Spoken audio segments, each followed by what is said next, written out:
I'm Andy, and I'm the creator of NecronomiCards. NecronomiCards is a competitive card game for 2 to 4 players, where you match together magic symbols to summon otherworldly creatures that you then play against your opponents.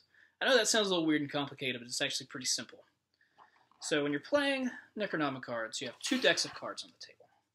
The first deck are called spell cards. The second deck, sorry if that was loud, are called summon cards. Every round, you draw a card from the top of the spell deck.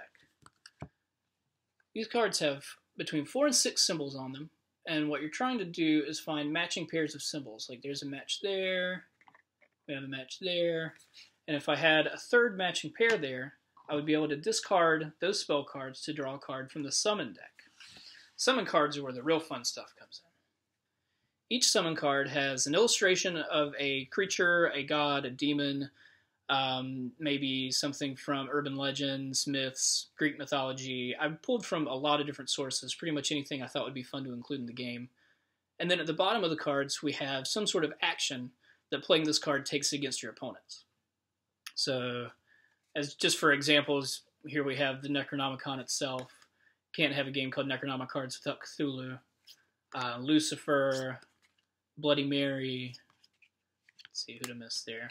That's a reference to the movie The Thing, one of my absolute favorite movies. Baron Samedi is a Voodoo Loa. All different kinds of sources in there. And so the first person to draw and play 7 of those wins. And the actions that these cards can take against your opponents range from missing turns, having to give you some of their cards, having to throw away all of their cards.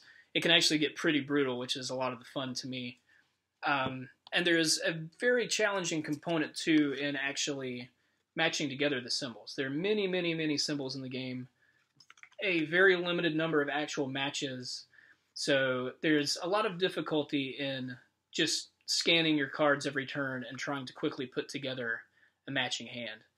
It's not easy, but if it was too easy, I just don't think it would be fun. That's a big part of the challenge. And also, sorted into the spell cards are curse cards. So you never know when a curse card is going to come up. And if you draw a curse card, you have to do whatever it says right away and your turn's over. Some of those cards just make you lose a turn. Some of them make you give spell cards to other players. It's a wide variety of stuff. NecronomiCards has really been a labor of love for me. It started out as an idea for a mobile game that I had no ability to develop myself, and I tried to raise the money to fund paying developers to help me with it, but that didn't work out. And so I decided to try it out as a card game because that's something I could do myself. I did all the illustrations, all the graphic design. This was all me, aside from my wonderful friends who helped playtest the game, and I also got some great consultation from a friend who works in the video game industry. But aside from that, like this was the original test deck, made entirely by hand. The deck that you see here was the first professionally printed deck I got made. It's been amazing to watch it come this far, and I really can't wait to get this game in your hands. It's extremely fun to play, and I hope you all love it as much as I do. So yeah, that's NecronomiCards. Thank you so much for taking the time to watch this, and have fun.